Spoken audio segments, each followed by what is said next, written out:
Hi viewers, welcome to Rama's commerce and accounts.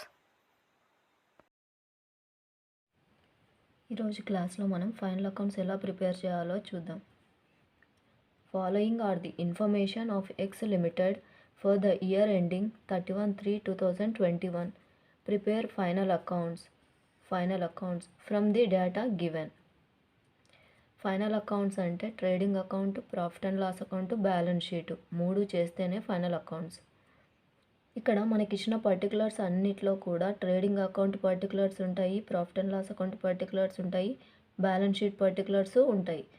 So ప్రతిదాన్ని కూడా మనము ఇక్కడ ఏది ట్రేడింగ్ అకౌంట్లో వస్తుంది, ఏది ప్రాఫిట్ అండ్ లాస్ అకౌంట్లో వస్తుంది, ఏది బ్యాలెన్స్ షీట్లో వస్తుంది అనేది ఫస్ట్ ఐడెంటిఫై చేద్దాం. ట్రేడింగ్ అకౌంట్లో వచ్చే అన్ని పర్టికులర్స్ కూడా టీ అని మెన్షన్ చేద్దాం. ప్రాఫిట్ అండ్ లాస్ అకౌంట్లో వచ్చే అన్ని పర్టికులర్స్ కూడా P&L అని మెన్షన్ చేద్దాం. బ్యాలెన్స్ షీట్లో వచ్చే అన్ని పర్టికులర్స్ కూడా B/S అని మెన్షన్ చేద్దాం. సో ఫస్ట్ నుంచి చూద్దాం. ఓపెనింగ్ స్టాక్ ప్రారంభపు సరుకు ట్రేడింగ్ అకౌంట్. వేజెస్ వేతనాలు trading account. Factory rent factory అద్దె ట్రేడింగ్ అకౌంట్. సాలరీస్ జీతాలు profit and loss account. Audit fees profit and loss account.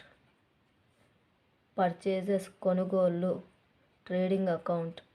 Sales అమ్మకాలు ట్రేడింగ్ అకౌంట్. బిల్స్ పేయబుల్ చెల్లింపు బిల్లులు బ్యాలెన్స్ షీట్. మోర్ట్గేజ్ లోన్ తనఖా అప్పు balance sheet. Goodwill balance sheet. Creditors రుణదాతలు balance sheet. Purchase returns కొనుగోలు వాపసులు trading account. Sales returns అమ్మకాల వాపసులు ట్రేడింగ్ అకౌంట్. క్యాష్ నగదు బ్యాలెన్స్ షీట్. డెటార్స్ రుణగ్రస్తులు balance sheet. Electricity bill current bill profit and loss account. Plant and machinery plant మరియు యంత్రము balance sheet. Commission received వచ్చిన commission profit and loss account. Closing stock అనేది అడ్జస్ట్మెంట్లో ఇచ్చినప్పుడు ఒకసారి trading అకౌంట్లో రాస్తాం, ఇంకొకసారి బ్యాలెన్స్ షీట్లో రికార్డ్ చేస్తాం. ఏ అడ్జస్ట్మెంట్ అయినా సరే 2 times రికార్డ్ చేస్తాం. సో ఇక్కడ ఏవి ట్రేడింగ్ అకౌంట్లో వస్తాయి, ఏవి ప్రాఫిట్ అండ్ లాస్ అకౌంట్లో వస్తాయి, ఏవి బ్యాలెన్స్ షీట్లో వస్తాయి అనేది ఐడెంటిఫై చేసినాము. ఇప్పుడు ట్రేడింగ్ అకౌంట్ డ్రా చేసి ట్రేడింగ్ అకౌంట్ స్టార్ట్ చేద్దాం. సో ఫస్ట్ లైన్స్ డ్రా చేసేయాలి. ఇటు సైడ్ డెబిట్, ఇటు side credit. Heading trading account profit and loss account of X limited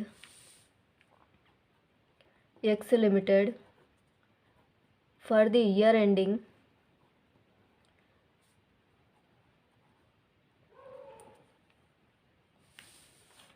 31/3/2021. Particulars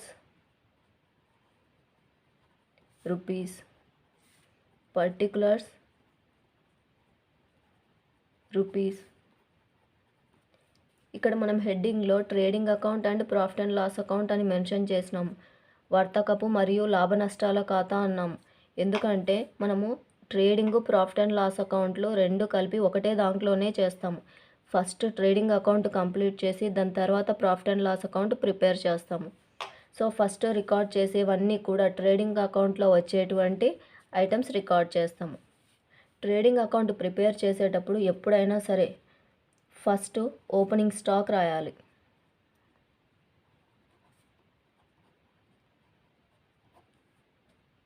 next purchases,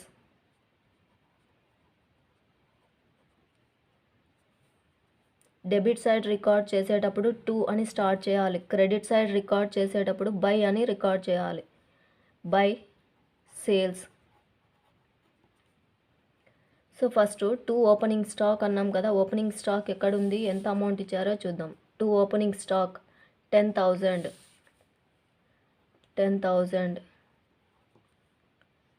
next 2 purchases 4,500. ఇక్కడ పర్చేజెస్ ఇచ్చినప్పుడు purchase returns కూడా ఉందా లేదా అని ఫస్ట్ చెక్ చేయాలి. ఒకవేళ పర్చేజ్ రిటర్న్స్ ఉంటే గనక పర్చేజెస్ అమౌంట్ ఇన్నర్ కాలంలో మెన్షన్ చేయాలి. సో పర్చేజెస్ ఇచ్చినారు, పర్చేజ్ రిటర్న్స్ ఇచ్చినారా అంటే ఇదిగో పర్చేజెస్ రిటర్న్స్. సో మనకి ఇచ్చిన అమౌంట్ పర్చేజెస్ 4,500 ఇన్నర్ కాలంలో మెన్షన్ చేయాలి. 4,500 less purchase returns.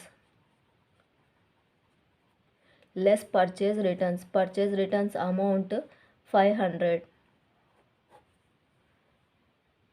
పర్చేజెస్లోంచి purchase returns తీసేస్తే 4,500లోంచి 500 తీసేస్తే 4,000. So total 4,000. Total purchases 4,000. Next sales amount 4,200. మనం ఇక్కడ కూడా సేల్స్ ఇచ్చినప్పుడు వెంటనే సేల్స్ రిటర్న్స్ ఉందా లేదా అనేది చెక్ చేయాలి. సేల్స్ రిటర్న్స్, ఇలా సేల్స్ రిటర్న్స్ కూడా ఇచ్చినప్పుడు సేల్స్ అమౌంట్ని ఇన్నర్ కాలంలో మెన్షన్ చేయాలి. 4,200 less sales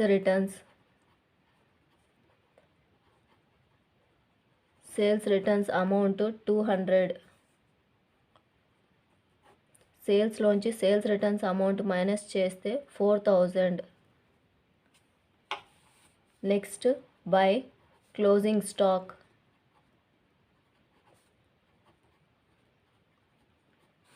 closing stock amount అడ్జస్ట్మెంట్లో ఇచ్చింటారు 14,000. బై క్లోజింగ్ స్టాక్ ఒకసారి ట్రేడింగ్ అకౌంట్లో రికార్డ్ చేస్తాం, ఇంకొకసారి బ్యాలెన్స్ షీట్లో రికార్డ్ చేస్తాం. ట్రేడింగ్ అకౌంట్లో ఫస్ట్ ఈ ఇన్ఫర్మేషన్ మొత్తం రికార్డ్ చేయాలి. ఓపెనింగ్ స్టాక్, పర్చేజ్ రిటర్న్స్, అలాగే సేల్స్ రిటర్న్స్, క్లోజింగ్ స్టాక్. ఇది అయిపోయిన తర్వాత బై క్లోజింగ్ స్టాక్ ఇది అయిపోయిన తర్వాత ఇప్పుడు డెబిట్ సైడ్ ఏమైనా ఎక్స్పెన్సెస్ ఇస్తే అవి రికార్డ్ చేస్తాం. Only trading related expenses. So first నుంచి మళ్ళీ క్వశ్చన్ ఒకసారి చూద్దాం. Opening stock completed, wages, trading account to wages amount 2,000.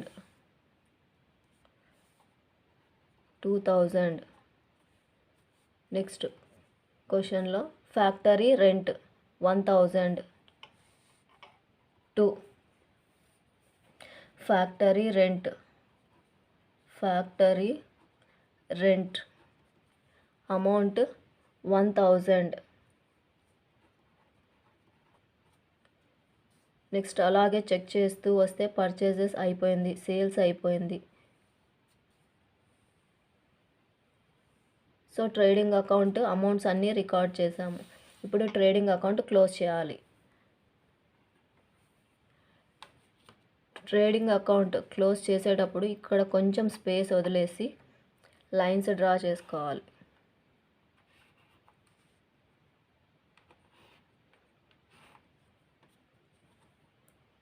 అయిపోయిన తర్వాత ఫస్ట్ డెబిట్ సైడ్ టోటల్ మొత్తం చెక్ చేద్దాం. 10,000 plus 4,000 14,000 plus 2,000 16 plus 1 17,000.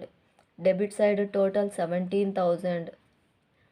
Credit side total 4,000 plus 14,000 18,000. So ఇక్కడ మనకు డెబిట్ ఎక్కువ ఉందా, టోటల్ క్రెడిట్ ఎక్కువ ఉందా అంటే క్రెడిట్ టోటల్ ఎక్కువ ఉంది. ఏ టోటల్ అయితే ఎక్కువ ఉంటుందో అది 2 సైడ్స్ రికార్డ్ చేస్తాం. దాని తర్వాత వచ్చిన టోటల్లోంచి మనం కనుక్కున్న బ్యాలెన్స్ అమౌంట్ మైనస్ చేస్తే ఇక్కడ డిఫరెన్స్ ఎంత వస్తుందో తెలుస్తుంది. ఈ డిఫరెన్స్ అమౌంట్ని టు గ్రాస్ ప్రాఫిట్ అంటాం. గ్రాస్ ప్రాఫిట్ అంటే స్థూల లాభం. ఇక్కడితో ట్రేడింగ్ అకౌంట్ కంప్లీటెడ్. ట్రేడింగ్ అకౌంట్లో వచ్చిన బ్యాలెన్స్ అమౌంట్ ఎక్కడికి ట్రాన్స్ఫర్ చేస్తాము అంటే transfer to profit and loss account. Trading అకౌంట్లో gross profit debit side record చేస్తే ఆ amount next credit side record చేయాలి. ఇక్కడ మనం ఎప్పుడైతే స్టార్ట్ చేస్తున్నామో ఇక్కడ నుంచి profit and loss account start. Trading అకౌంట్లో వచ్చిన బ్యాలెన్స్ని ప్రాఫిట్ అండ్ లాస్ అకౌంట్కి ట్రాన్స్ఫర్ చేస్తున్నాం. By gross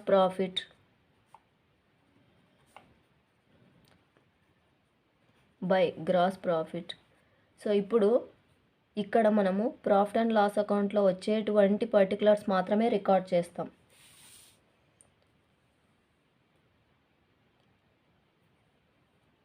salaries 2000 salaries 2000. Next audit fee 1800. Audit fee 1800. Next electricity bill 200.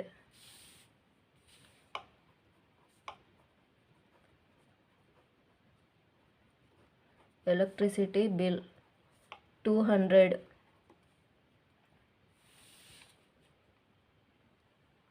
Commission received by commission received అంటే వచ్చిన ఆదాయము. ఇన్కమ్స్ అన్నీ కూడా క్రెడిట్లో రికార్డ్ చేస్తాము. అమౌంట్ 5000. సో ఇక్కడితో ప్రాఫిట్ అండ్ లాస్ అకౌంట్లో వచ్చేటువంటి అన్ని పర్టికులర్స్ కూడా రికార్డ్ చేసినాము. ఇప్పుడు profit and loss account close చేద్దాం. Profit and loss account close చేసేటప్పుడు ఇక్కడ కూడా కొంచెం స్పేస్ వదిలేసి, ఎందుకంటే ఇక్కడ మనము డిఫరెన్స్ అమౌంట్ రికార్డ్ చేయాలి.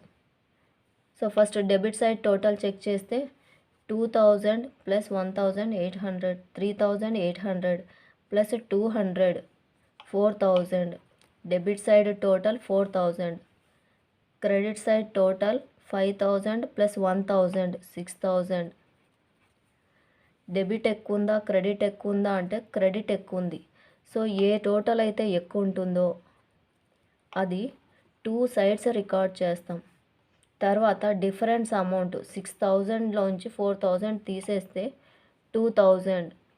ఇది difference amount. Profit and loss అకౌంట్లో వచ్చిన డిఫరెన్స్ అమౌంట్ని నెట్ ప్రాఫిట్ అనాలి. నికర లాభం. ప్రాఫిట్ అండ్ లాస్ అకౌంట్లో వచ్చిన ప్రాఫిట్ని నెక్స్ట్ ఎక్కడికి ట్రాన్స్ఫర్ చేస్తాము అంటే transfer to balance sheet. Trading అకౌంట్లో వచ్చే ప్రాఫిట్ని గ్రాస్ ప్రాఫిట్ అంటాం. ప్రాఫిట్ అండ్ లాస్ అకౌంట్లో వచ్చే ప్రాఫిట్ని నెట్ ప్రాఫిట్ అంటాం. స్థూల లాభం, నికర లాభం. ఇక్కడితో profit and loss account completed. Next balance షీట్కి లైన్స్ డ్రా చేద్దాం.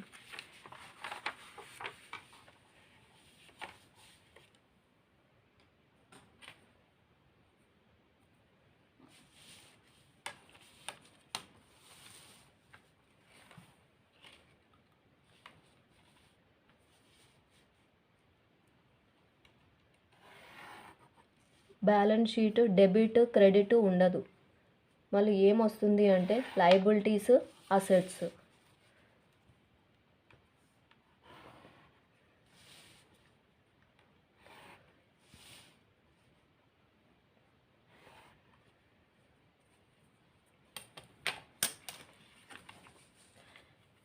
సో ఇది బ్యాలెన్స్ షీట్. బ్యాలెన్స్ షీట్ ఎప్పుడు డెబిట్స్ క్రెడిట్స్ ఉండవు. ఇది స్టేట్మెంట్ పట్టిక. అప్పుడు హెడ్డింగ్ ఏమని రాయాలి అంటే balance sheet of X limited as on 31st March 2021.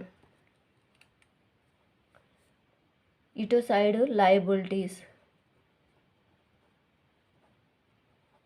Rupees. Next ఇటు సైడ్ అసెట్స్ రూపీస్. ఇప్పుడు మనకిచ్చిన పర్టికులర్స్లో బ్యాలెన్స్ షీట్కి సంబంధించినవి ఏమైనా ఇన్ఫర్మేషన్ ఉంటే అది ఇక్కడ రికార్డ్ చేస్తాం. సో ఒకసారి క్వశ్చన్లో చెక్ చేద్దాం. Bills payable balance sheet, liability, bills payable liability, bills payable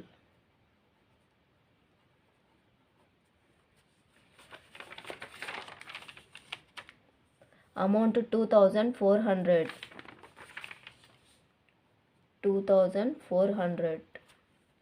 Next, mortgage loan 32,000, liability తనఖా అప్పు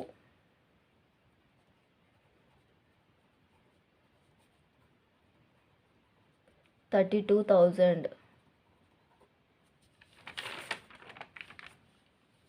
Next, goodwill 6,000.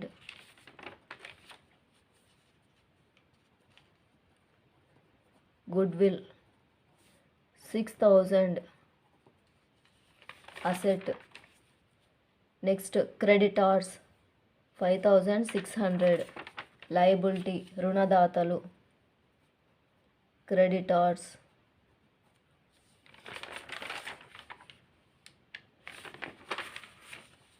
$5,600.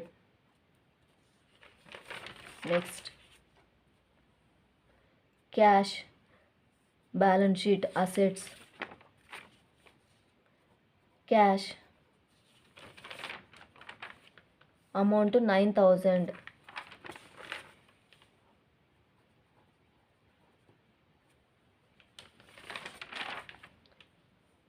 Debtors 1,000. Asset, debtors 1,000 asset. Plant and machinery asset,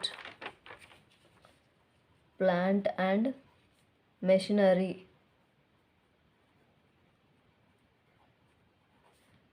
10,000. Next, commission received completed. ఇప్పుడు closing stock ఒకసారి trading అకౌంట్లో record చేసినాం. రెండవసారి closing stock balance షీట్లో asset side record చేయాలి. Closing stock amount 14,000. ఇక్కడితో అన్ని పర్టికులర్స్ రికార్డ్ చేసేసాము. ఇప్పుడు ఈ స్టేట్మెంట్ క్లోజ్ చేద్దాం.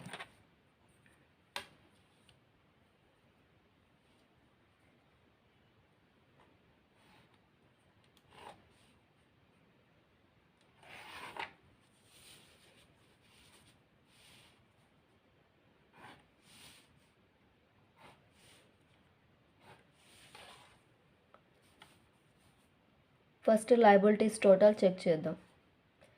0 0 0, 6 + 4 10, 1 0, 5 + 1 6 + 2 8 + 2 10,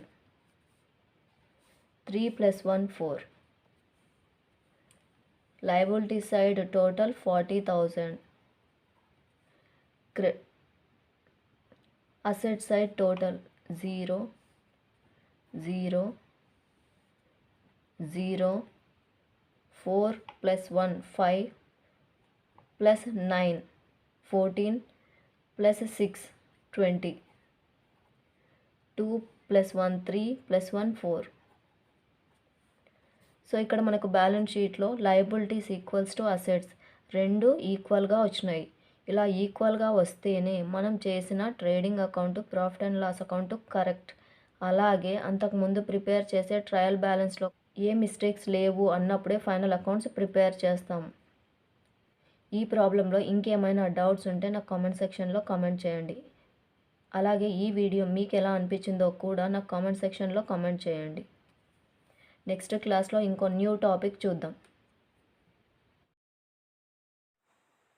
ఇంకేమైనా ప్రాబ్లమ్స్ కావాలి అంటే నాకు కామెంట్ సెక్షన్లో కామెంట్ చేయండి. అలాగే ఈ వీడియో మీకు ఎలా అనిపించిందో నాకు కామెంట్ సెక్షన్లో కామెంట్ చేయండి. ఈ వీడియో మీకు నచ్చినట్లయితే లైక్ చేయండి, షేర్ చేయండి, మర్చిపోకుండా సబ్స్క్రైబ్ చేసి పక్కనే ఉన్న బెల్ ఐకాన్ బటన్ని క్లిక్ చేయండి. Thanks for watching.